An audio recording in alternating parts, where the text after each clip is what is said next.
dan Wakil Wali Kota Bau-Bau tahun 2024. Baik, sebelumnya kita beri tepuk tangan terlebih dulu yang meriah untuk para paslon, boleh Bapak Ibu?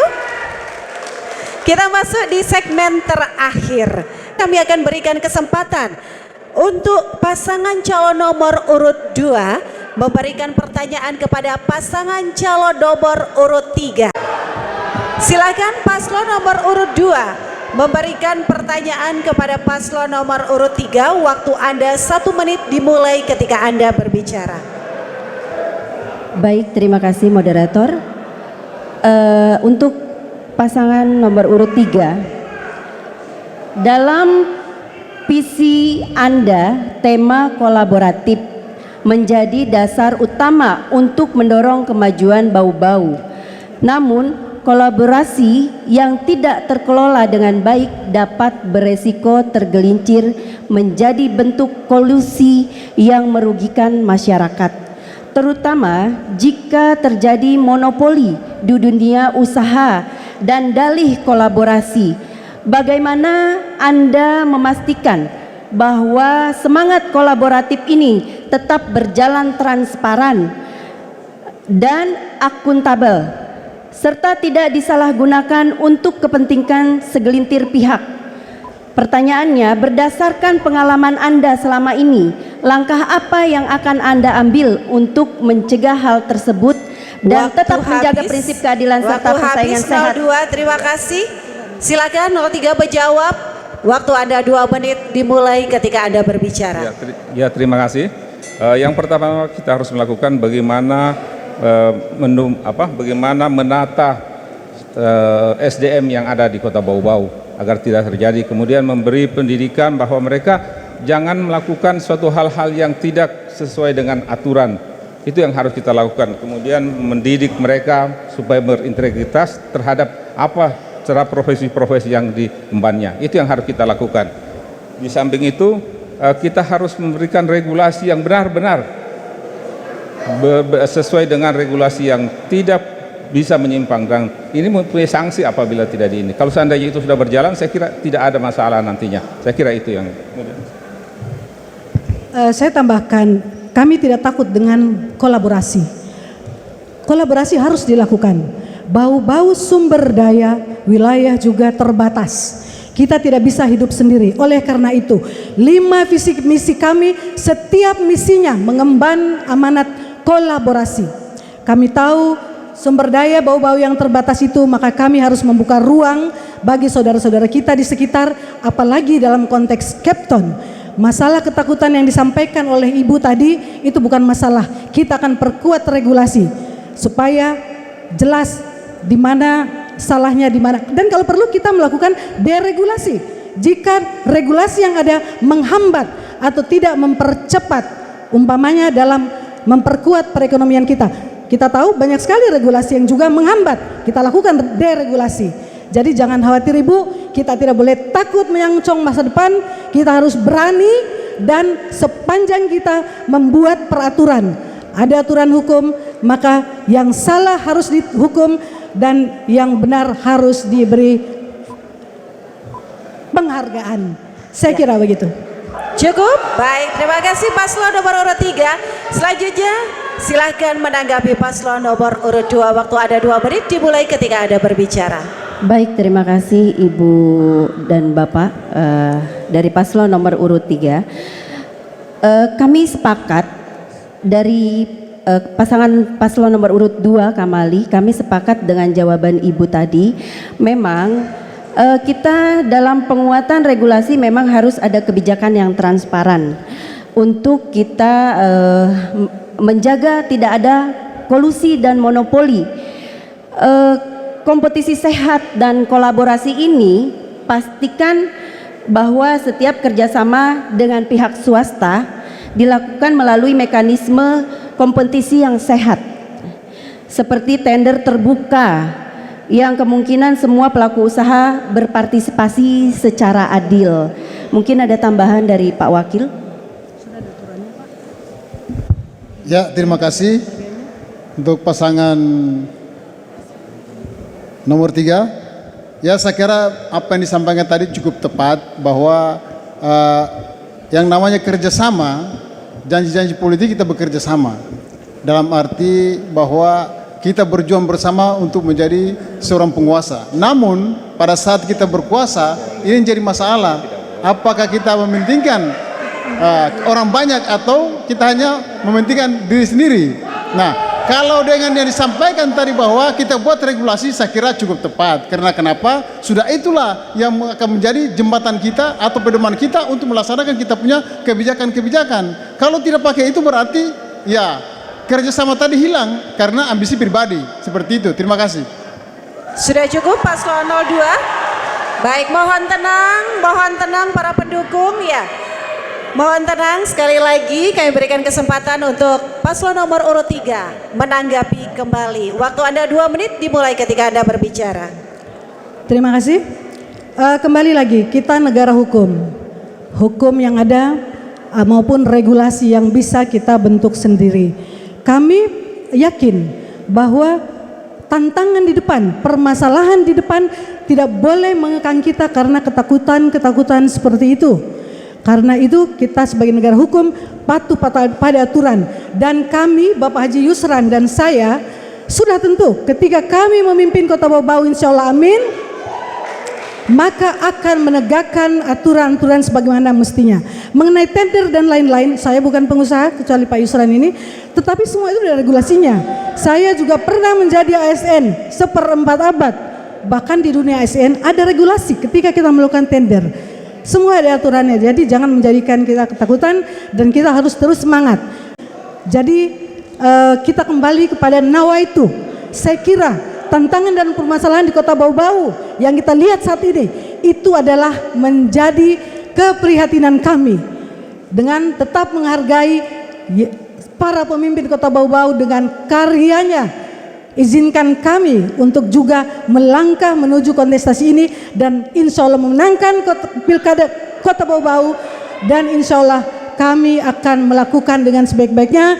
Kami akan taat pada hukum dan akan membuat regulasi yang adil bagi semuanya. Saya kira itu. Terima kasih. Terima kasih, cukup. Baik, terima kasih paslon 2 dan 3. Selanjutnya kesempatan untuk bertanya. Mohon tenang dulu para pendukung, kami harap tenang. Terima kasih kerjasamanya. Selanjutnya paslon nomor urut 3 untuk memberikan pertanyaan kepada paslon nomor urut 2. Waktu Anda 1 menit dimulai ketika Anda berbicara. Silahkan. Terima kasih Ibu dan Bapak paslon nomor 2 yang kami hormati. Ketika kita membuat visi misi ini dan KPU menetapkan bahwa kami harus mengacu menyelaraskan dengan RPJP Kota Bau-Bau, saya sesungguhnya sangat senang karena belum pernah selama ini ada amanat yang diharuskan bagi setiap paslon. Dan di tengah visi misi ini, suatu hal yang membuat saya gembira adalah keputusan bahwa Bau-Bau ditetapkan sebagai hub maritim pada rencana jangka panjang 2025-2045. Nah, dalam konsep ini kami ingin mengetahui langkah-langkah strategis yang Ibu dan Bapak sudah rencanakan untuk memanfaatkan momentum ini, juga bisa dihubungkan dengan asta cita yang didengungkan oleh Bapak Prabowo. Di sana jelas sekali ada maritim.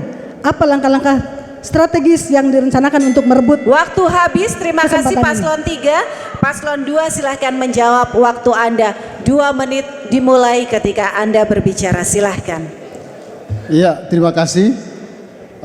Bahwa memang kita Bau-Bau ini merupakan jalur maritim. Istilah kalau di darat itu merupakan jalan tol. Artinya kalau kita ambil langkah ini, kita jemput langkah ini dan kita kembangkan kita punya pelabuhan Murum Bau-Bau sebagai daerah yang strategis, maka kita punya pelompatan tadi akan lebih tinggi. Kenapa? Ya, dengan adanya pelabuhan ini maka misalnya kita kembangkan kita punya pelabuhan dengan bekerja sama dengan pemerintah pusat, kita masukkan beberapa anggaran perluasan pelabuhan, peningkatan fasilitas, ada CCTV, alat-alat elektronik yang digunakan di pelabuhan ini sudah canggih, maka beberapa daerah lain akan menyimpan barang-barang yang dari luar itu ke kita dengan bayarnya mahal, sehingga daya saing kita Bau-Bau akan lebih meningkat, lebih tinggi dibanding pelabuhan-pelabuhan sebelumnya. Pernah terjadi beberapa tahun lalu di Kabupaten Buton pernah minta untuk dibuat pelabuhan penyangga yang luas dengan menyediakan sekitar 30 hektar di Buton Tengah. Tapi karena kenapa? Ada pihak-pihak lain yang betul melihat potensi itu, mereka merebut. Artinya direbut, diambil supaya tidak ada di bau-bau. Ini berarti kerugian untuk kita. Olehnya itu, kita kalau sudah menjadi wali kota nanti terpilih, maka itu kita akan kembangkan. Kenapa? Ini sumber potensi yang sangat luar biasa untuk Kota Bau-Bau. Artinya sebagai jalur tol atau jalur laut tadi itu memang sangat potensi. Karena dengan adanya itu maka pertumbuhan Kota Bau-Bau begitu cepat, termasuk daerah di belakangnya, Buton Utara, Buton Selatan, ke Kabupaten Buton, itu akan segera mungkin bahasa yang lain, lepas-lepas lah kira-kira seperti itu. Ya, makasih. Cukup, paslon nomor urut 2. Baik, terima kasih. Kita ke paslon nomor urut 3 untuk menanggapi jawaban dari paslon nomor urut 2. Waktu Anda 2 menit Bapak Ibu, dimulai ketika Anda berbicara. Silahkan. Terima kasih. Secara umum saya pikir ini sudah sama selaras, tetapi yang saya tanyakan, yang kami tanyakan adalah langkah-langkah strategis yang lebih konkret. Apa yang harus kita lakukan, apa yang akan kita rencanakan untuk merebut momentum Bau-Bau sebagai hub maritim. Mumpung kebijakan di pemerintah pusat juga sedang asik-asiknya dengan hub maritim, energi biru atau energi maritim, dan ketika kembali melihat Kota Bau-Bau, kita menginginkan ada lompatan ekonomi baru, dan ini harus kita manfaatkan. Pak Haji mungkin bisa melanjutkan. Silakan. Ya, yang pertama kita harus lakukan bagaimana menciptakan regulasi daripada rencana tersebut. Kemudian kita programkan apa yang harus kita lakukan agar apa yang kita capai bisa tercapai.